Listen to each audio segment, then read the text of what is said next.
안녕하세요. 저는 안동에 살고 있는 55살 김정숙이라고 합니다. 평생을 종갓집 맏며느리라는 무거운 이름 뒤에 숨어 제 이름 석자보다는 누구의 아내이자 어머니로만 살아온 세월이 참 길기도 하네요. 이제야 떨리는 손으로 펜을 든 이유는 오랜 시간 가슴속 깊이 응어리진 그날의 진실을 세상 밖으로 꺼내어 비로소 제 영혼이 홀가분해지고 싶기 때문입니다.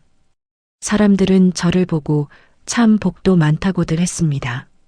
남편 복에 자식 복, 거기에 시어머니 복까지 다 가졌다고 말이죠.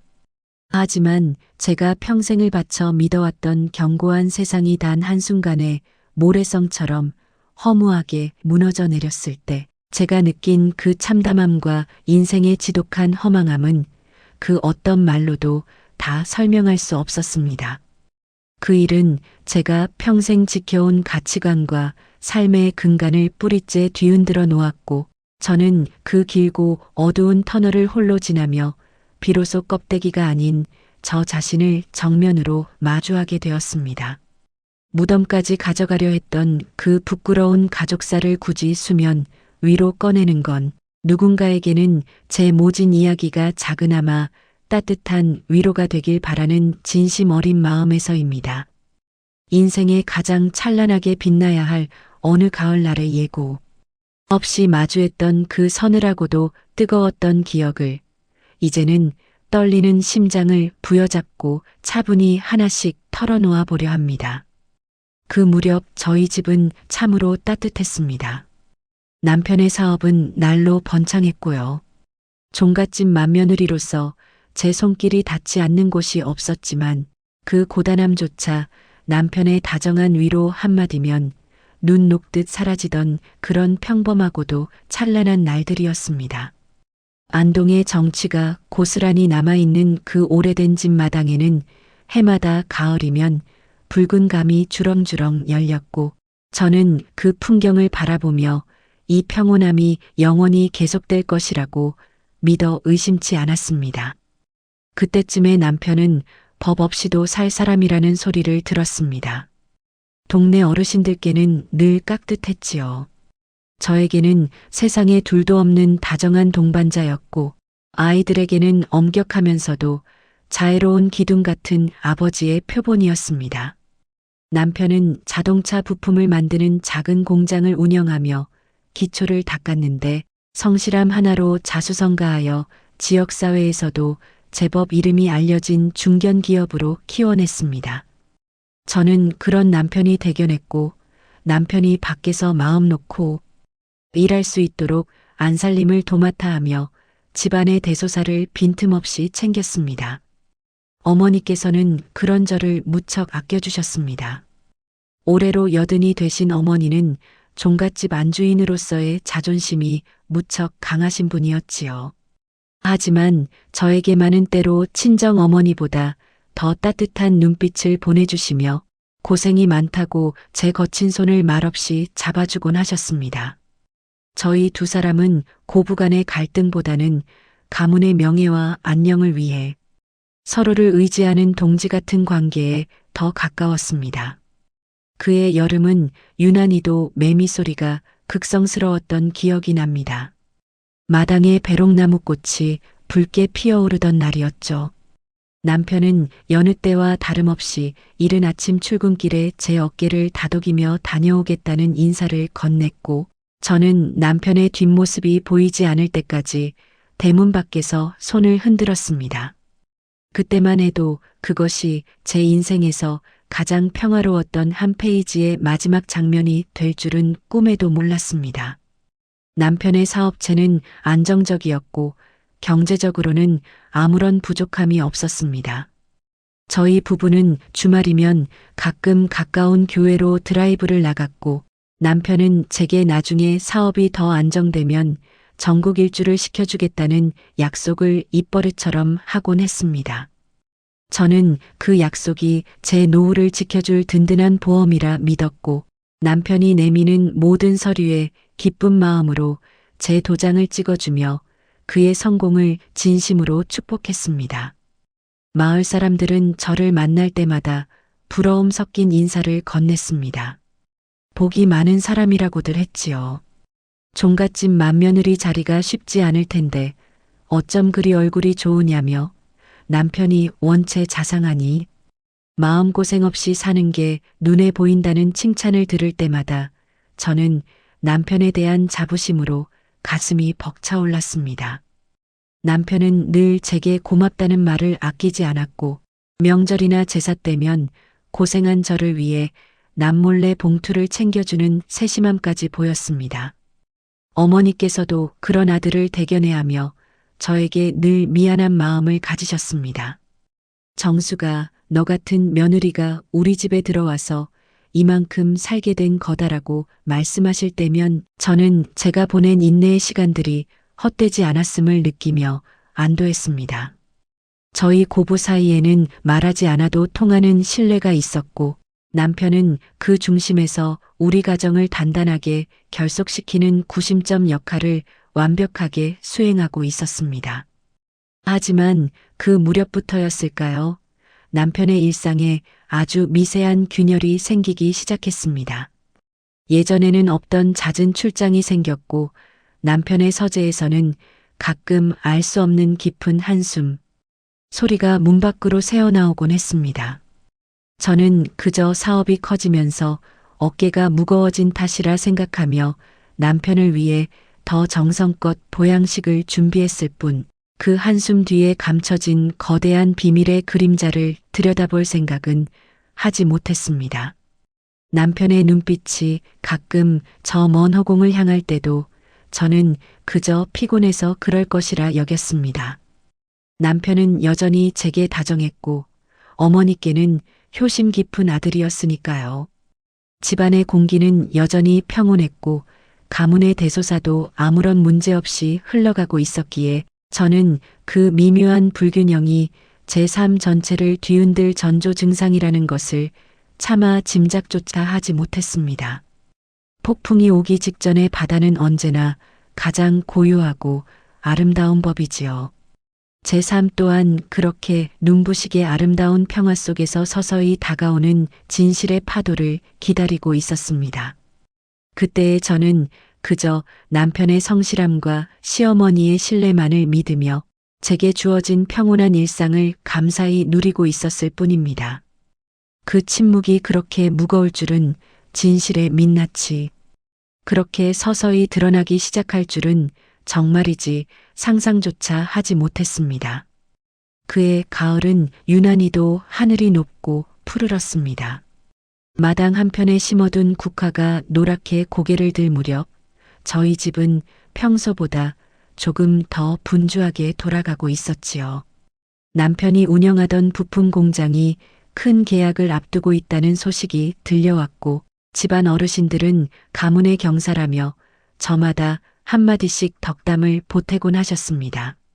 저는 종갓집 안주인으로서 손님 맞을 준비에 여념이 없었습니다. 음식을 장만하고 집안 구석구석을 정돈하는 일이 고되었지만 남편의 성공이 곧 나의 성공이라 믿으며 기쁜 마음으로 일손을 놀렸지요.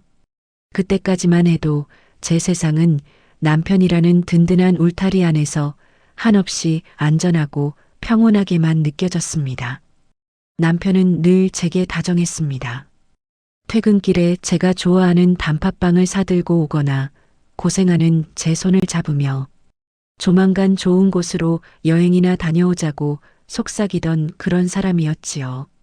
사업가로서의 날카로운 모습은 집 대문을 들어서는 순간 사라졌고 그는 오로지 우리 가족만을 생각하는 지극한 애처가이자 효자였습니다.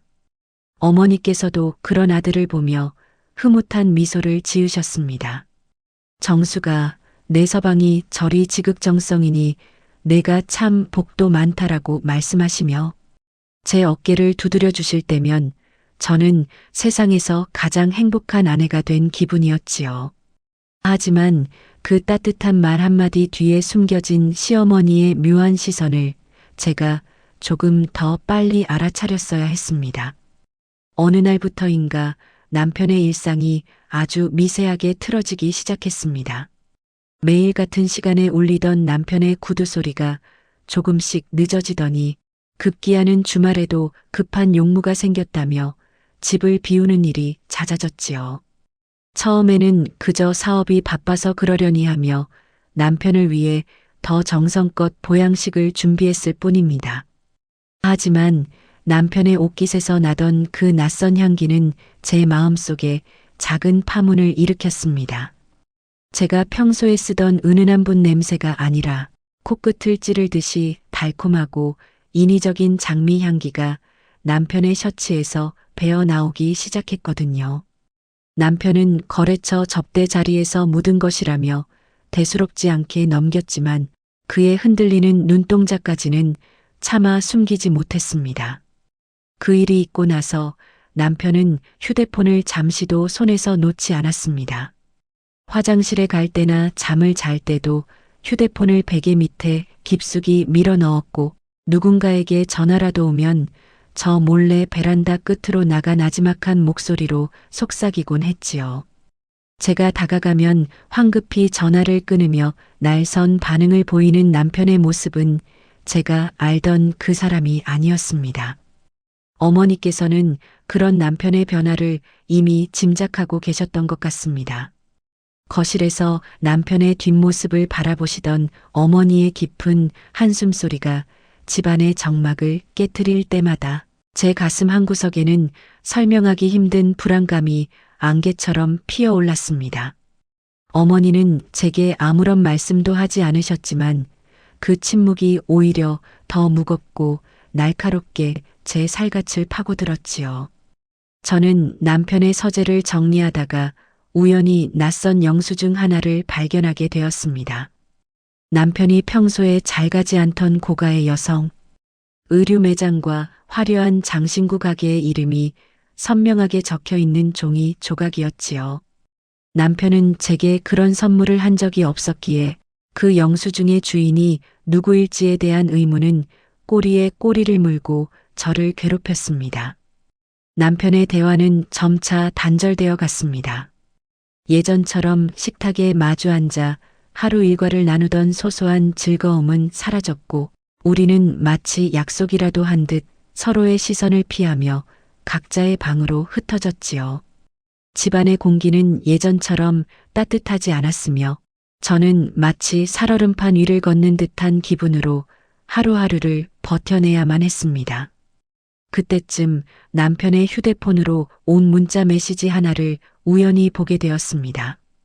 발신인의 이름은 저장되어 있지 않았지만 오늘도 보고 싶다라는 짧은 문장은 제 심장을 갈기갈기 찢어놓기에 충분했지요. 저는 남편에게 따져 묻고 싶었지만 종갓집 며느리라는 자존심과 가정을 지켜야 한다는 강박관념이 제 입술을 굳게 닫게 만들었습니다. 시어머니께서는 가끔 저를 조용히 방으로 부르시곤 했습니다. 정수가 세상 일이라는 게 우리 마음대로만 되는 건 아니더구나라고 시작되는 어머니의 정체 모래. 조언들은 제 불안을 더욱 증폭시켰습니다. 어머니는 무언가 알고 계시는 듯 했으나 끝내 그 실체를 제게 말씀해 주지는 않으셨고 저는 그저 막연한 두려움 속에 떨고 있었습니다. 남편의 사업은 겉으로 보기엔 여전히 화려해 보였습니다. 하지만 공장 직원들의 수군거림이 제 귀에까지 들려올 정도로 남편의 평판은 예전 같지 않았지요.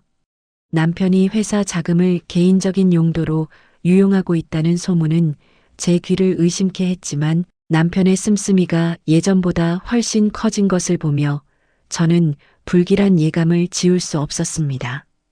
그 무렵 남편은 유난히도 거울을 자주 보며 자신의 외모를 가꾸기 시작했습니다. 나이가 들어서 초라해 보이기 싫다는 핑계를 댔지만 그의 행동 하나하나에는 누군가에게 잘 보이고 싶어하는 남자의 욕망이 고스란히 묻어 있었습니다. 저는 그런 남편이 낯설었고 그가 지키고자 했던 우리 가문의 명예가 한순간에 무너질 것 같은 공포를 느꼈지요. 밤마다 들려오던 남편의 낮은 웃음소리는 이제 제게 공포의 대상이 되었습니다. 남편이 거실에서 누군가와 즐겁게 통화하는 소리가 들릴 때마다 저는 어두운 방 안에서 이불을 뒤집어 쓰고 눈물을 훔치며 밤을 지새웠습니다. 믿음이라는 이름으로 버텨온 제 자부심은 이미 바닥까지 달아 있었고 저는 다가올 파국을 예감하며 스스로를 고립시키고 있었습니다.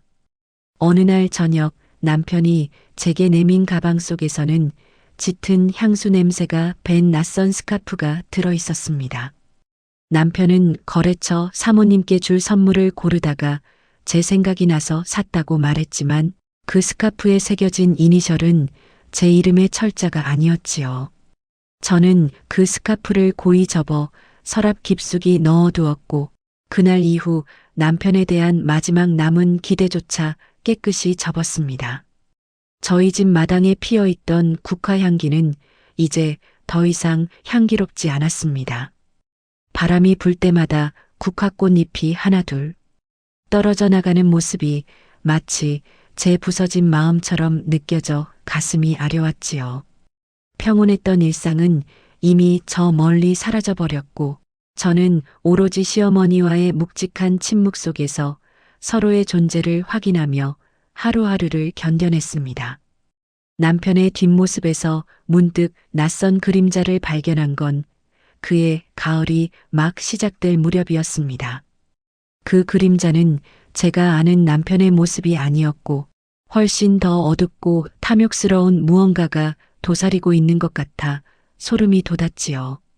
저는 그 그림자가 우리 집의 대문을 넘어 들어오는 것을 막을 힘이 제게는 없다는 사실을 잘 알고 있었습니다. 진실의 민낯은 그렇게 서서히 드러나기 시작했습니다. 저는 그것을 마주할 준비가 전혀 되어 있지 않았지만 운명은 저를 향해 차가운 미소를 지으며 다가오고 있었지요. 남편의 비밀이 하나둘씩 베일을 벗을 때마다 저는 제가 평생 쌓아온 공든 탑이 무너지는 소리를 뼈아프게 들어야만 했습니다. 그 일이 있고 나서 집안의 공기는 서늘하게 식어버렸습니다. 남편은 퇴근하고 돌아와도 예전처럼 제 안부를 묻지 않았고 우리는 마치 약속이라도 한 듯 식탁 위에 고요를 깨트리지 않으려 애를 썼습니다. 밥알이 모래알처럼 껄끄럽게 목구멍을 넘어갔고 숟가락이 그릇에 부딪히는 챙그랑 소리만이 적막한 거실을 날카롭게 핥히고 지나갔습니다. 남편의 등은 갈수록 멀고 높게만 느껴졌습니다. 밤이 깊어지면 남편은 서재로 들어가 문을 걸어 잠그기 시작했고 그 좁은 문틈 사이로 새어나오는 희미한 불빛은 제 가슴에 깊은 멍자국을 남겼습니다. 저는 어두운 안방에 홀로 누워 시계추가 흔들리는 소리를 세며 도대체 어디서부터 무엇이 잘못된 것인지 수천 번도 더 자문하곤 했습니다. 남편의 휴대폰은 이제 그의 신체 일부가 된 것처럼 보였습니다. 화장실에 갈 때도 잠시 물을 마시러 나올 때도 남편은 휴대폰을 손에서 놓지 않았고 누군가에게 메시지가 올 때마다 얼굴에 스치던 그 기묘한 미소는 저를 더욱 비참하게 만들었습니다. 제가 곁으로 다가가면 황급히 화면을 끄며 불쾌한 기색을 내비치는 남편의 낯선 모습에 저는 입을 때려다가도 차갑게 굳어버린 그의 눈매를 보며 다시금 입술을 깨물어야 했습니다. 어머니의 시선 또한 갈수록 깊고 어두워졌습니다.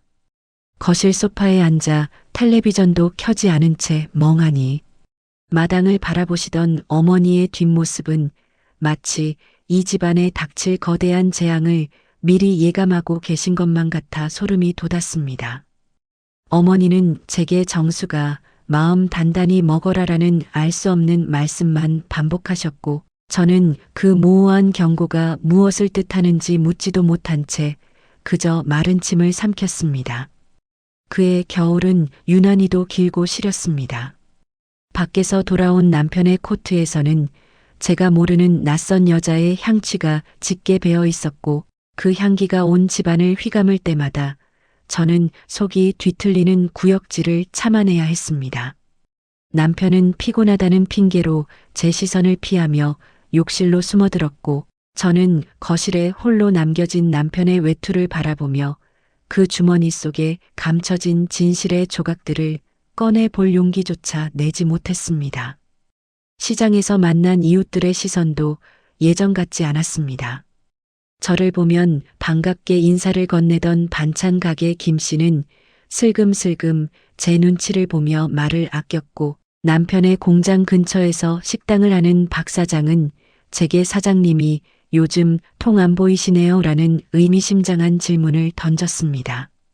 사람들의 수군거림이 등 뒤에서 칼날처럼 박히는 기분을 느끼며 저는 제가 지켜온 이 평화가 사실은 얼마나 위태로운 모래성 위에 세워진 것인지 깨닫기 시작했습니다. 남편과 마주 앉아 차를 마시는 시간조차 고역이었습니다.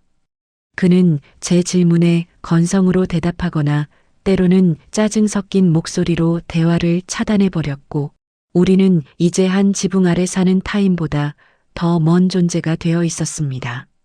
한때는 서로의 숨소리만으로도 마음을 읽던 사이였건만 이제는 그 숨소리조차 서로를 찌르는 가시가 되어 공중에 흩어질 뿐이었습니다. 저는 가끔 거울 앞에 서서 55살이 된 제 얼굴을 가만히 들여다보았습니다. 눈가에 깊게 파인 주름과 생기를 잃은 눈동자는 평생을 남편과 가문을 위해 헌신한 결과치고는 너무나도 초라하고 서글픈 훈장이었습니다. 인생은 이렇더군요라는 말이 절로 나올 정도로 제가 공들여 가꾼 정원이 사실은 독초로 가득 찬 늪이었다는 의심은 확신으로 변해가고 있었습니다. 밤마다 들려오던 남편의 낮은 속삭임은 이제 제 환청이 되어 따라다녔습니다. 그가 누구와 그토록 다정하게 통화를 하는지, 누구를 위해 그 화려한 보석과 옷가지들을 사들이는지 묻고 싶어 목 끝까지 울분이 차올랐지만 저는 종갓집 맏며느리라는 무거운 족쇄에 묶여 그저 어둠 속에 몸을 숨길 뿐이었습니다. 침묵은 금이라 믿으며 살아온 세월이 도리어 제 목을 조르는 밧줄이 되어 돌아온 것만 같아 저는 매일 밤 가슴을 쥐어짜며 소리 없는 오열을 쏟아냈습니다.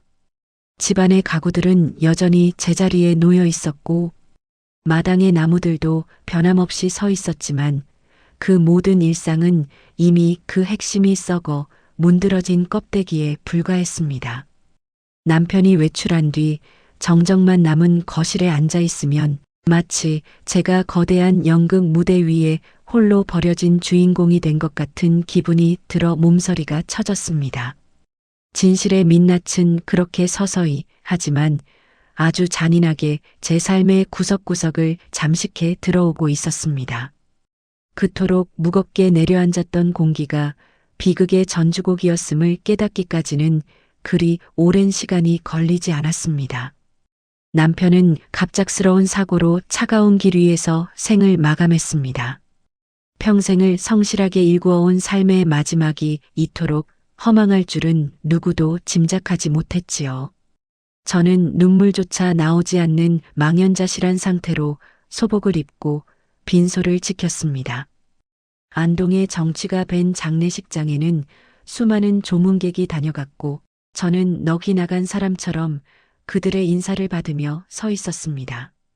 남편은 밖에서 덕망 높은 사람이었기에 빈소는 화환으로 가득 찼고 곡소리가 끊이지 않았습니다. 하지만 제 가슴 한구석에는 여전히 해결되지 않은 의문과 불안이 날카로운 가시처럼 박혀 저를 괴롭히고 있었지요. 그 일이 있고 나서 이틀째 되던 날이었습니다. 장례식장의 분주함이 잠시 잦아든 오후 검은 원피스를 차려입은 젊은 여자가 어린아이의 손을 잡고 나타났습니다. 그녀는 빈소 입구에 들어서자마자 마치 세상이라도 무너진 듯 땅바닥에 주저앉아 통곡하기 시작했지요. 사람들의 시선이 일제히 그녀에게 쏠렸고 정적만이 흐르던 빈소는 순식간에 술렁이기 시작했습니다. 그녀는 영정 사진을 향해 기어오르듯 다가가며 여보, 왜 우리를 두고 먼저 갔느냐라고 울부짖었습니다. 그 목소리는 너무나 처절하고도 생생하여 지켜보던 조문객들조차 당혹스러운 표정으로 저와 그녀를 번갈아 쳐다보았습니다. 저는 얼어붙은 듯 그 자리에 멈춰서서 제 남편을 향해 여보라고 부르는 그 낯선 여자의 뒷모습을 바라볼 뿐이었습니다. 여자는 제 앞으로 다가와 도끼 서린 눈빛으로 저를 쏘아붙였습니다. 그녀는 자신을 남편과 10년 가까이 살아온 진짜 아내라고 주장하며 조문객들 앞에서 저를 가짜 취급했습니다. 당신이 누군데 내 남편 자리를 차지하고 있느냐라는 그녀의 날. 선 외침은 빈소의 천장을 울리며 제 가슴에 비수처럼 박혔지요. 그녀는 남편과 함께 찍은 사진들과 아이의 출생 증명서를 꺼내 보이며 자신의 정당성을 주장했습니다. 조문객들 사이에서는 수군거림이 번져나갔고 저는 평생을 바쳐 지켜온 제 명예와 가문의 자부심이 한순간에 난도질당하는 수치심을 느껴야 했습니다. 저는 아무런 말도 못한 채 부들부들 떨리는 손을 움켜쥐고 그 무도한 광경을 지켜볼 수밖에 없었습니다. 여자의 목소리는 갈수록 높아졌고 그녀는 급기야 제 소복자락을 부여잡으며 당장 이 자리에서 나가라고 소리를 질렀습니다. 그녀는 남편의 사업체와 재산이 모두 자신과 아이의 것이라며 탐욕스러운 본색을 서슴없이 드러냈지요. 저는 정신이 아득해지는 기분을 느끼며 쓰러질 듯 비틀거렸고 주변 사람들의 동정 어린 시선은 저를 더욱 비참하게 만들었습니다. 이 무법천지 같은 상황 속에서도 저는 한마디 항변조차 할 수 없을 만큼 큰 충격에 빠져 있었습니다. 평생을 믿어온 남편의 배신이 이토록 적나라한 모습으로 제 눈앞에 나타날 줄은 꿈에도 몰랐으니까요.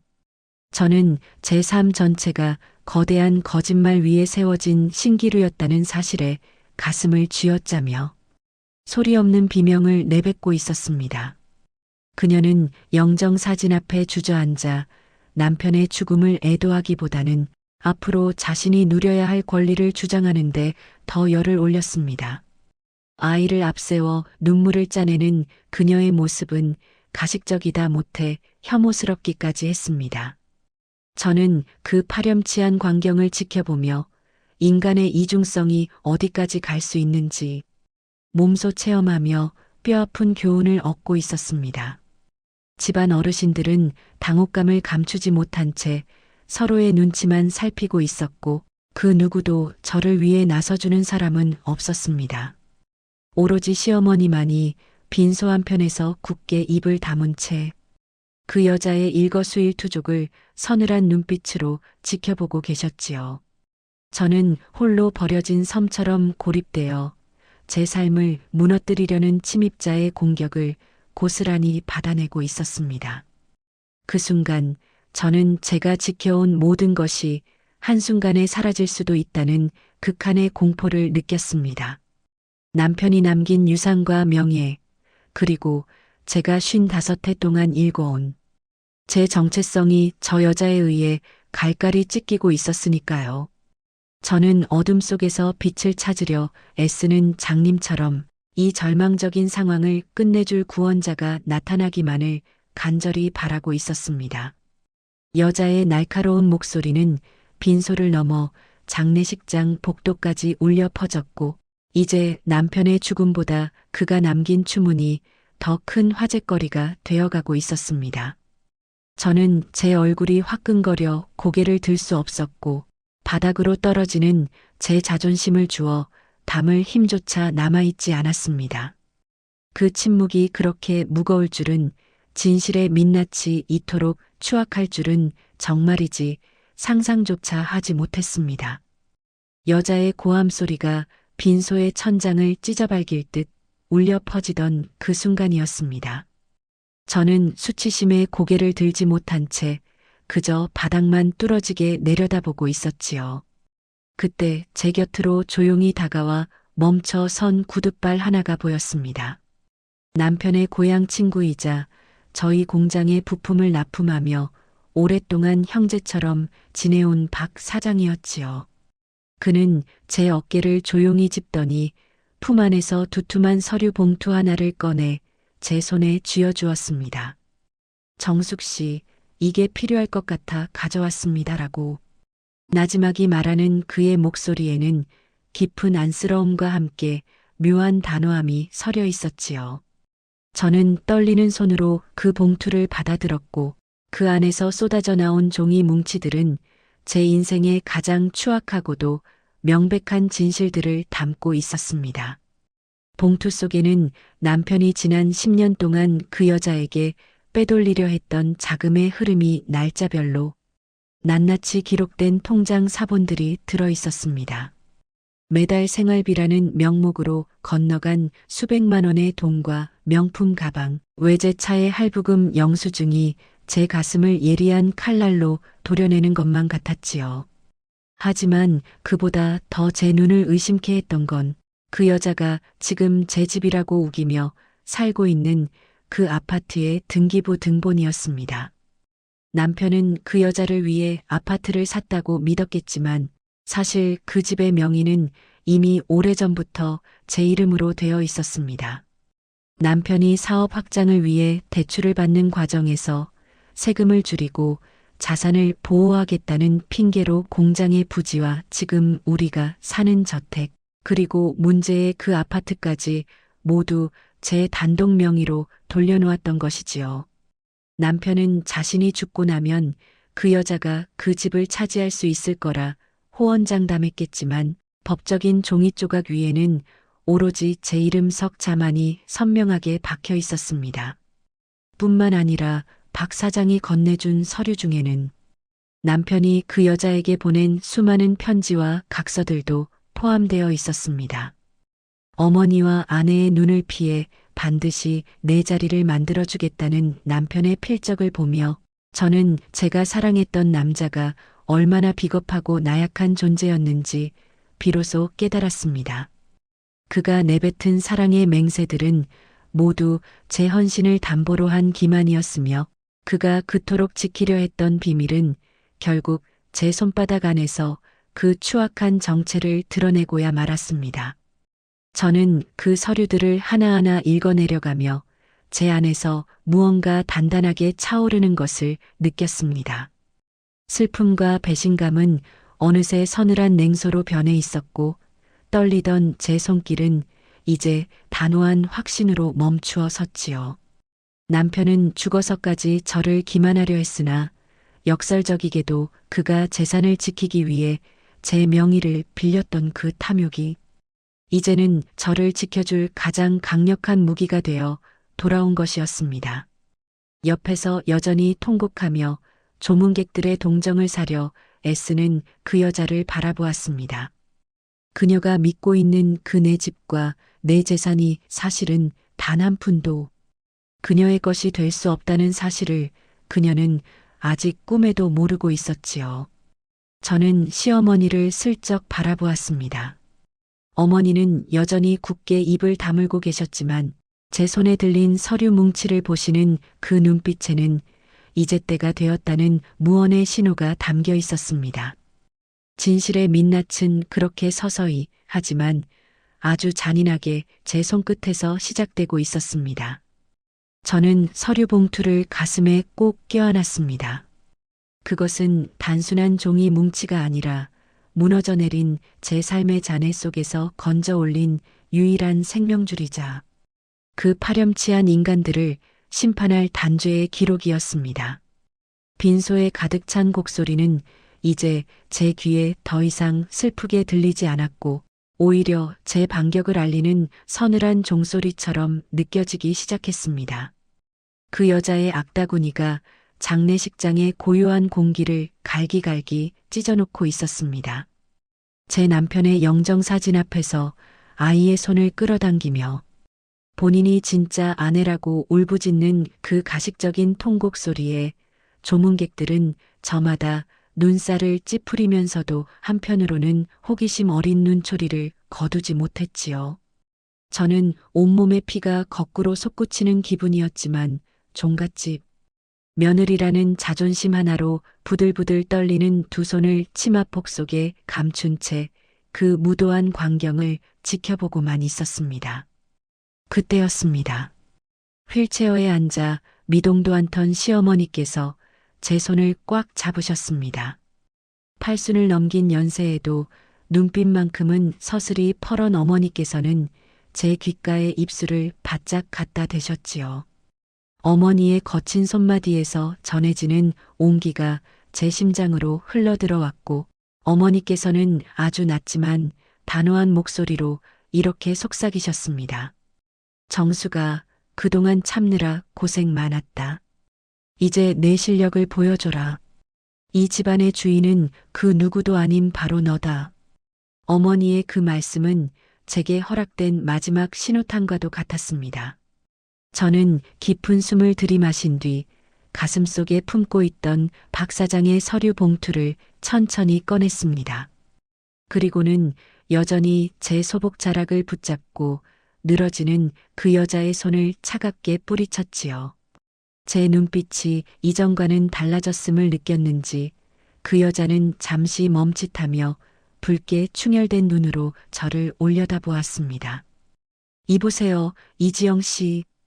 당신이 지금 여기서 뭘 얻고 싶어 하는지 잘 압니다. 저는 최대한 차분하고 절제된 목소리로 입을 열었습니다.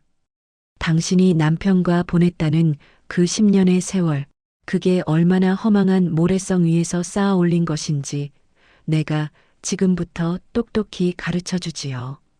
저는 조문객들이 모두 지켜보는 앞에서 서류 봉투 속의 등기부, 등본과 재산 내역서들을 하나씩 영정사진 옆 탁자 위에 펼쳐 보였습니다.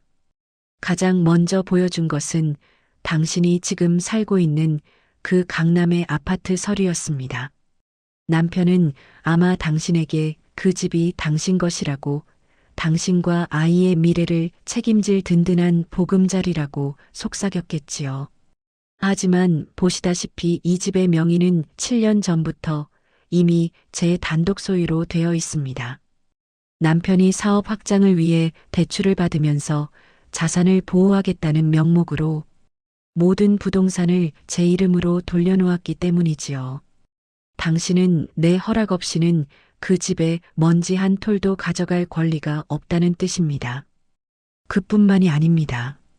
남편이 운영하던 공장의 부지와 지금 우리가 사는 이 안동의 고택, 심지어 당신이 타고 다니는 그 외제차까지 모두 제 명의이거나 가문의 법인 자산으로 묶여 있습니다.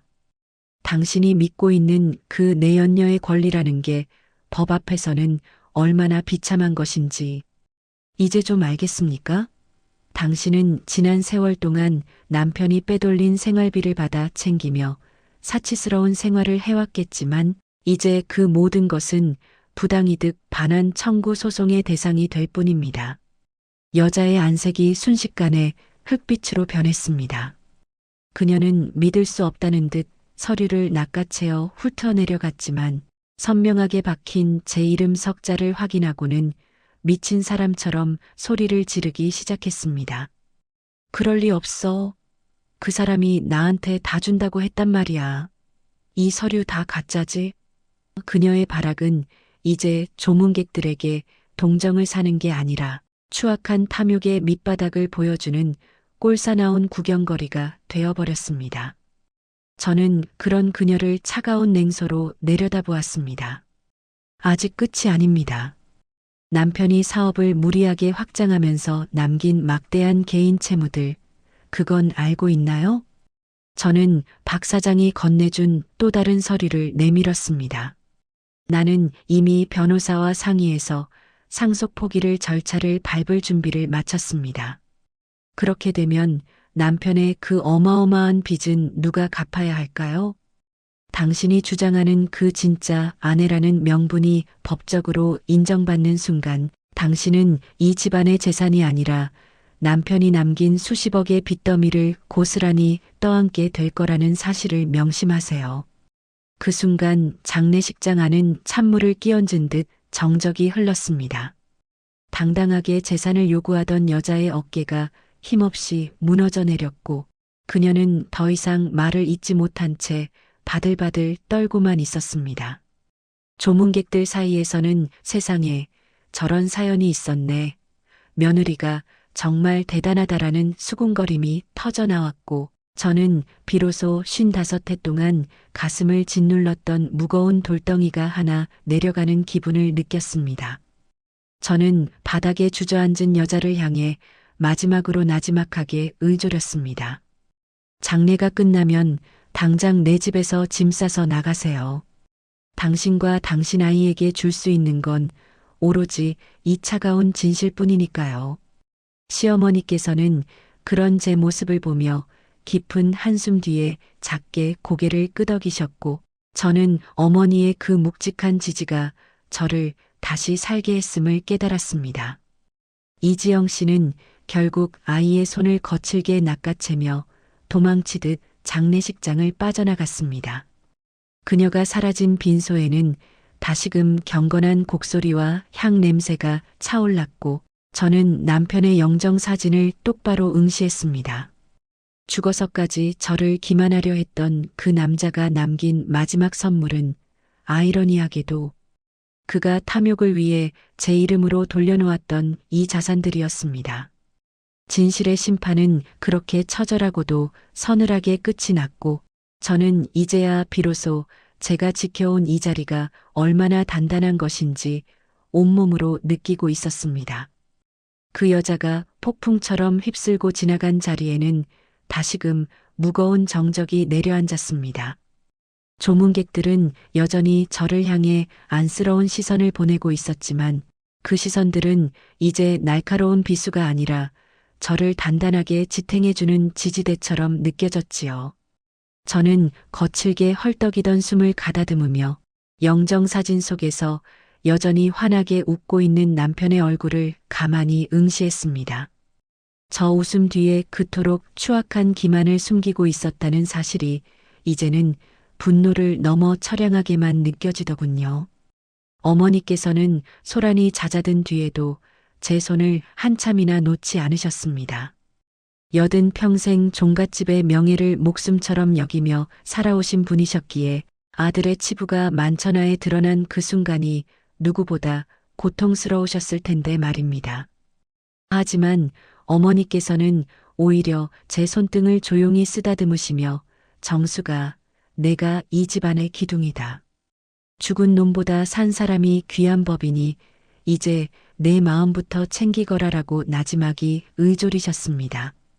그 투박하고 거친 손마디에서 전해지는 진심이 제 가슴속 깊은 곳에 맺혀있던 응어리를 녹여내리는 것만 같았습니다. 장래의 남은 시간은 그 어느 때보다 경건하고 조용하게 흘러갔습니다. 저는 55해를 살아오며 한 번도 경험해보지 못한 기묘한 평온함을 느꼈지요. 남편의 배신은 명확해졌고 제가 지켜온 세상은 무너졌지만 역설적이게도 그 폐허 위에서 저는 비로소 자유로워진 기분이었습니다. 그 일이 있고 나서 저는 남편을 향한 원망보다는 그가 남긴 이 허망한 유산들을 어떻게 정리하고 제 삶을 다시 세울 것인지를 고민하며 밤을 지새웠습니다. 사무제를 마치고 안동 고택으로 돌아왔을 때 마당의 감나무에는 여전히 붉은 감들이 주렁주렁 매달려 있었습니다. 남편이 살아있을 때와 똑같은 풍경이었지만 그날따라 유난히 그 빛깔이 선명하고 아름답게 보이더군요. 저는 대청마루에 걸터앉아 차가운 가을바람을 온몸으로 맞으며 평생을 남의 눈치만 보며 살아온 제 지난 날들을 하나씩 되짚어 보았습니다. 맏며느리라는 이름의 감옥에 갇혀 제 자신을 잃어버렸던 그 긴 세월이 마치 한바탕 꿈처럼 아득하게만 느껴졌습니다. 어머니께서는 그날 저녁 저를 조용히 방으로 부르셨습니다. 방 안에는 은은한 향나무 냄새가 배어 있었고 어머니께서는 장롱 깊숙한 곳에서 낡은 통장 하나를 꺼내 제 앞에 놓으셨지요. 이건 내가 평생 푼돈 모아 챙겨둔 거다. 내 서방 몰래 오로지 내 몫으로 남겨둔 것이니 이제는 이걸로 내가 하고 싶은 걸 하며 살아라.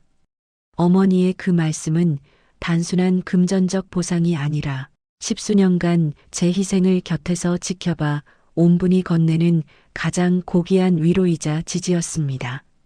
저는 어머니의 무릎에 얼굴을 묻고 한참을 소리내어 울었습니다. 남편의 장례식장에서도 차마 쏟아내지 못했던 눈물들이 그제야 폭포수처럼 터져 나왔지요. 배신당한 아내로서의 슬픔이 아니라 그동안 고단했던 제 삶을 가엾게 여기는 자기 연민의 눈물이자 비로소 자유를 찾은 해방의 눈물이었습니다. 어머니께서는 제 젖은 머리카락을 쓸어 넘겨주시며 울어도 된다, 정수가. 이제야 내가 진짜 김정숙이 되었구나라고 말씀해 주셨습니다. 그날 밤 저는 55 인생 처음으로 그 누구의 방해도 받지 않는 깊은 잠을 잤습니다. 다음 날 아침 눈을 떴을 때 창밖으로 비치는 햇살은 예전과는 확연히 다른 따스함을 머금고 있었습니다. 저는 거울 앞에 서서 헝클어진 머리를 정돈하며 더 이상 남편의 기만이나 여자의 위협에 떨지 않아도 된다는 사실을 온몸으로 실감했지요. 인생의 가을 길목에서 마주한 이 시련은 저를 무너뜨린 것이 아니라 오히려 제 안에 숨겨져 있던 단단한 자존감을 일깨워주는 계기가 되었습니다. 그 일이 있고 나서 얼마 뒤 저는 남편의 채무 관계를 정리하기 위해 박 사장을 다시 만났습니다. 그는 제게 남편이 생전에 정리하지 못한 서류들을 건네며 사장님이 정숙 씨를 법적인 보호자로 지정해 둔 덕분에 일이 수월해졌습니다라고 말하더군요. 남편이 비록 마음은 딴 곳에 두었을지언정 집안의 안녕을 위해 제 명의로 모든 자산을 묶어두었던 그 비겁한 신중함이 결과적으로는 저를 지켜주는 방패가 되었다는 사실이 참으로 아이러니했습니다. 저는 남편의 사업체 중 수익성이 낮은 부문은 정리하고 공장 부지와 고택은 제 명의로 온전히 보존하는 결단을 내렸습니다. 그 여자가 살던 아파트 역시 처분하여 시어머니의 노후 자금과 제 새로운 인생을 위한 미천으로 삼기로 했지요. 이별은 아프고 배신은 쓰라렸지만 저는 그 고통의 잔해 속에서 새로운 희망의 싹을 틔우고 있었습니다. 인생은 이렇더군요. 가장 어두운 터널을 지나고 나서야 비로소 가장 밝은 빛을 마주하게 되는 법입니다. 이제 마당의 감나무 아래에는 저와 어머니의 웃음소리가 조금씩 스며들기 시작했습니다. 우리는 가끔 차를 마시며 남편에 대한 이야기를 담담하게 나누기도 하고 앞으로 우리가 살아갈 소박하고도 당당한 미래에 대해 속삭이기도 합니다. 폭풍이 지나간 자리에 피어난 이 고요한 평화는 그 무엇과도 바꿀 수 없는 제 삶의 보석이 되었습니다. 저는 이제 누구의 아내도 누구의 며느리도 아닌 오로지 제 자신으로 살아갈 준비를 마쳤습니다. 그 침묵이 그렇게 무거울 줄은 몰랐지만 그 끝에 기다리고 있던 해방감은 그 무엇보다 달콤했습니다. 55해라는 세월을 지나오며 제가 믿어온 세상은 참으로 단순하고도 견고했습니다. 성실하게 남편을 내조하고 지극정성으로 자식을 키우며 종갓집의 명예를 지키는 것이 제 인생의 전부이자 정답이라고만 믿었지요. 하지만 그 일이 있고 나서 저는 제가 쌓아 올린 그 거대한 성벽이 사실은 얼마나 위태로운 모래 언덕이었는지 뼈아프게 깨달았습니다. 평생을 믿어온 사람의 배신은 칼날처럼 제 가슴을 후벼 팠지만 역설적이게도 그 상처를 통해 저는 비로소 제 자신을 가두고 있던 껍데기를 깨고 나올 수 있었습니다. 인간의 이중성이라는 것이 얼마나 무서운 것인지, 그리고 욕망이라는 이름 앞에 도덕과 신뢰가 얼마나 쉽게 무너질 수 있는지를 저는 장례식장의 그 소란 속에서 몸소 체험했습니다.